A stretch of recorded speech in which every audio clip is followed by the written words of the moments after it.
waste pack. This point is destined to die. You fool. Everyone is destined to die. Hey, so I wanted to talk about Devil May Cry 2 today. I think there are a lot of videos online where it's like people trying to convince you that some piece of crap media is actually really good and actually fantastic, and you're an idiot for thinking that it's not. But that's not what this is. So let's get that out of the way. Devil May Cry 2 is a bad game. Devil May Cry 2 is not good. Like, flat out, this is not up for debate. Devil May Cry 2 is bad. It has its moments for sure, but I think that it's one of the worst things that a piece of art can be, which is boring. It's just boring to play, usually. But the thing is that I think there's some super cool and interesting ideas buried in the game beneath the dull gameplay. And so that's what this video is going to be, is it's going to be me talking about all my favorite things from Devil May Cry 2 that I kind of wish had been expanded upon in future entries in the series, but were ultimately abandoned. Alright, so let's get some background stuff out of the way. Devil May Cry 1 came out, and it pretty much invented an entirely new genre, right? There wasn't anything like the character action genre before Devil May Cry 1, and so it wasn't the first game to have super flashy and cool combos or whatever to focus on style, but at the same time, there was nothing quite like it before it. It feels to me like the people who worked on Devil May Cry 2 didn't know what made the first game special, because they weren't the same people who made the first one. Kamiya, the guy who made the first game in the series, did not work on the second one. From my understanding, the game was handled by an unknown director who left the project with 4 months left to go. And so Itsuno, who became the series director after that, took over the development of DMC2, and essentially they didn't really have a game. They had 4 months left of the development cycle, and they didn't really have anything. And so basically he had to come in and kind of clean up the mess and just slap together something to ship out. So really, because of its difficult development cycle, the game just feels messy. It just kind of feels haphazardly thrown together in a lot of ways. And it reminds me a lot of Quake 1 with regards to how things are just kind of put together without really kind of thinking about how exactly they should fit together. I think that the locations are varied, but they don't exactly flow from one to the next, and I think that the enemies are kind of all over the place as well. I think that it's most obvious that this game was kind of thrown together at the last minute, just in its story and in its cutscenes, because some levels just end, and it's confusing, and it's like they just end out of nowhere, and you were expecting more. Like, check this out, this level just ends.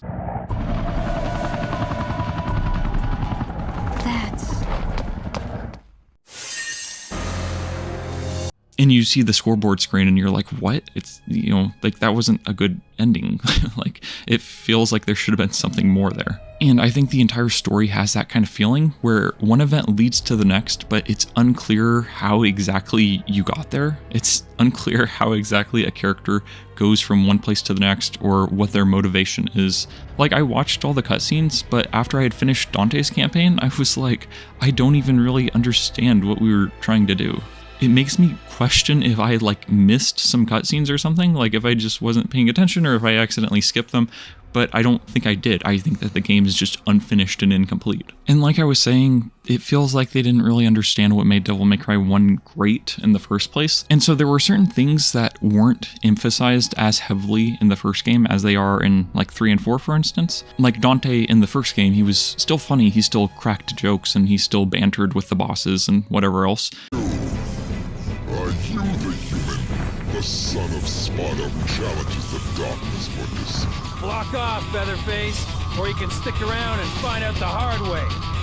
But in DMC 1, he wasn't the completely wacky, zany Wahoo pizza man that we know today. And the way guns were supposed to work in DMC 1 is interesting because of the fact that they're not powerful at all. Guns in the Devil May Cry series are more used to extend combos or to get people from across the room or whatever else. DMC is not really a series where you're supposed to rely upon your weapons to do the bulk of the damage, and so that's probably the single biggest criticism that I hear about this game, is that the guns are way too freaking powerful, and that's completely accurate. You can just stand across the room from bosses and just shoot them repeatedly with your missile launcher, and it's a completely viable way to play the game.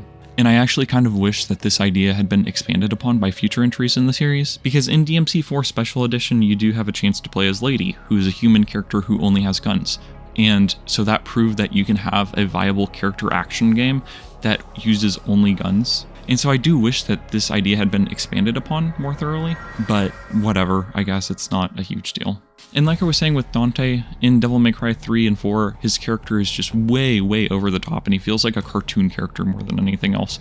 And in 1, he wasn't like that. And so because of that, I kind of get why in 2 he was more silent and serious, and why he didn't really talk and whatever else. I could kind of see how someone who wasn't maybe paying attention that much to DMC1 would think that, oh yeah, Dante is just some stereotypical stoic action hero. And I think that a lot of his lines, if they were said properly, like if they were voice acted properly with the character of Dante in mind, I think they would actually land really well. I've seen this one mentioned as a really great line.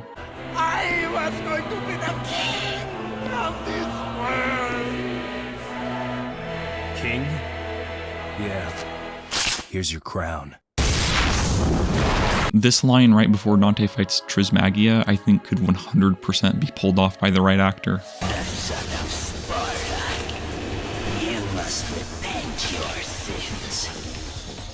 Don't speak. Just die.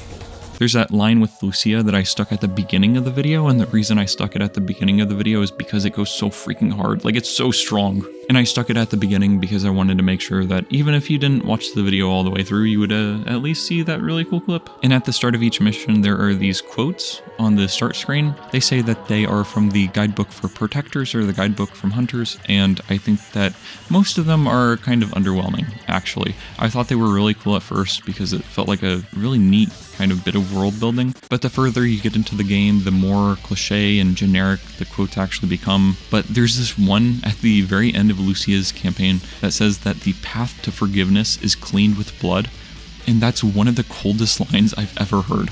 So all in all, I think that the story and the characterization of Dante kind of suffer a lot from the fact that this game feels unfinished, because it feels like both of those things needed more polish, but also you could say that about just about any aspect of this game. Okay, so I think that the art direction for this game is actually phenomenal. I actually kind of love it. The first game actually has kind of old-timey vibes to a certain extent because it's set in this old Gothic castle, which I love. And if you give me a choice between Gothic architecture or anything else, I am always going to choose the Gothic architecture. So the entire game just has this kind of old-timey feel to it.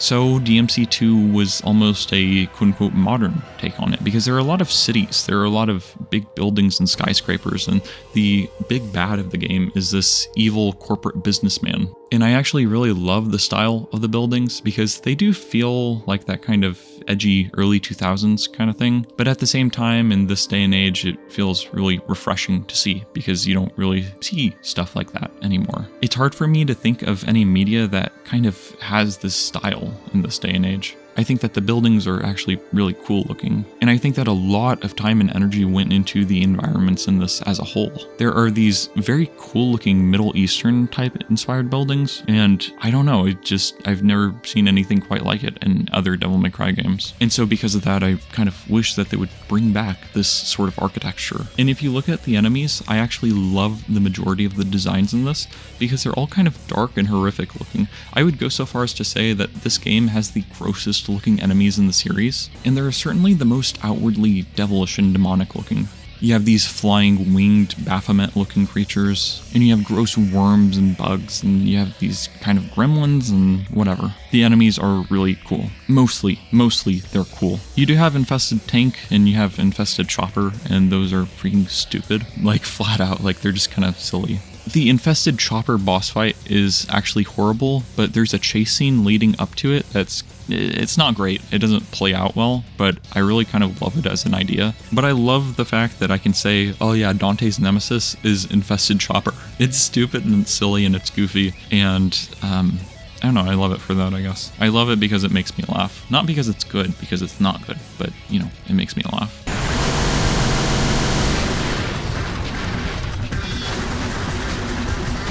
The The second to last boss, Argosax the Chaos, is super gross, and it's really cool because it's just almost every DMC boss up to that point just thrown together into one gigantic organic mass. It feels a lot like a Resident Evil monster, and it's just really awesome, actually. It's awesome because it's not fun to fight. Again, the fighting is not fun, but the actual design in the concept of it, I kind of love. And I think a lot of thought actually went into the designs of this game. I have the DMC 3142 art book.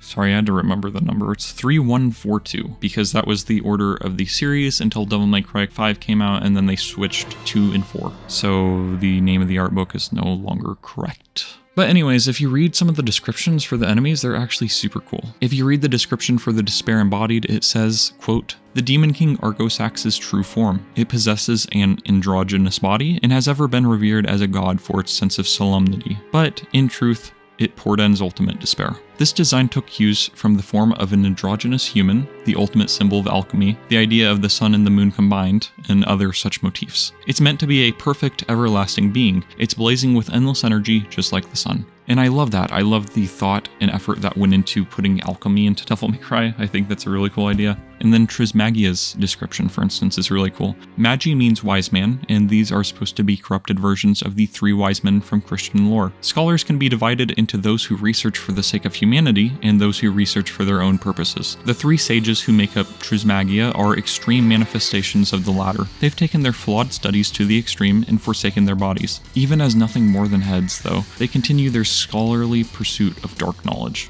And I kind of love that. I just love how much thought and effort went into the designs of the characters. One of my favorite elements about Devil May Cry 2 is the fact that it includes some kind of psychedelic, trippy, weird stuff, and I think going that route is actually a really great direction for the series. The psychedelic aspects aren't really all that present in the game. There are only a couple areas I can think of. First is the area with the rotating sphere that goes around the room and you have to hit the triangles while the skulls from Devil May Cry 1 are trying to bite at you. I don't really know what to call this because it's not even a boss fight really, it's like the entrance to the boss fight. But you have to hit the floating triangles and that will break the spell or whatever, but it's just a very strange experience. I don't know, I'm having trouble describing it. It doesn't feel quite like anything else in the Devil May Cry games, I think. Then shortly after that is when you fight Trismegia, and that boss fight to me is the peak of the surreal and weird and psychedelic part of Devil May Cry 2, because it just feels strange. It feels strange because you're fighting this boss in a room that is essentially just kind of a platform against a blown up JPEG that looks really blurry, and it just feels very otherworldly, and I love that because it doesn't feel hellish, it just feels strange, it feels trippy. And so in spite of the fact that the enemy designs in this are some of the most horrific and hellish in the series, I actually really love this direction that they took these couple parts of the game. I love the idea of a Devil May Cry game that's focused all around the surreal. I love the idea of having a psychedelic Devil May Cry game. And again, it's like there are only a couple areas where this kind of feeling shows up. And I think that there are parts that are strange in other games. So for instance, in Devil May Cry 3, whenever you enter hell, it's all white and beautiful and pure, and that feels really strange and bizarre to me, and I love it because of that. And so I think I just wish there was more weirdness like that. And then I don't really know where else to put this, but I kind of love the fact that the amulet in this game is customizable. You can change out pieces of your amulet, and what that means is that your devil trigger does different things. And I think later games just kind of combined all the different effects of the amulet, and so it kind of made this portion of the game obsolete. But I still think it's a really cool idea to have a customizable devil trigger. And so in the end, Devil May Cry 2 hasn't really left behind much of a legacy, and the reason why is because it just isn't a good game. Yeah, there are aspects of it that are great, and I wish would come back, but on the whole, it just feels incomplete, and it just feels messy, and it doesn't have the same replayability that any of the other games do. It feels like there are too many just stupid mistakes that were made with this game. So for instance, why are there no unlockable moves? Because the first game had unlockable moves, and it's like, why are all the swords exactly the same? Because in the first game you had a couple different weapons. You know, you had Ifrit and you had McAlister, and Sparta more or less played exactly the same as McAlister. Strangely enough, I do feel like DMC Devil May Cry actually adopted the basic premise of the game. That being that a corporate evil businessman is trying to turn the world into a demon world for power. And it's like, if you look at the opening cutscene of DMC and you compare it to Arius's intro cutscene, it's like, these buildings aren't exactly the same, but there's something here. I think it's probably just coincidence, but at the same time, I think it's really funny to think that the reboot would have drawn inspiration from Devil May Cry 2, the most hated game in the series.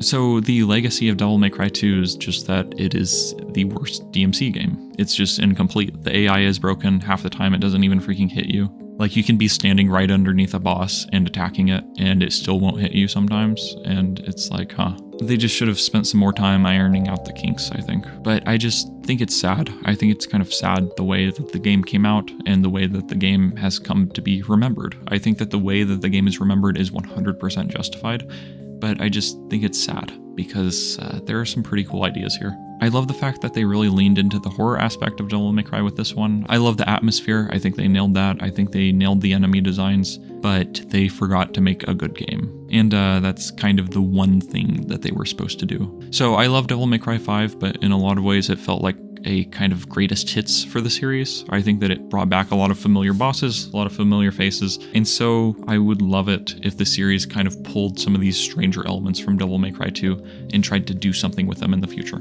So in conclusion, Devil May Cry 2 is not good, but at the same time, it's not a horrible way to kill a few hours. So thanks for watching. I made videos about DMC 1 and 3 a while back if you want to check those out. But anyways, thank you and have a wonderful night. So, see ya.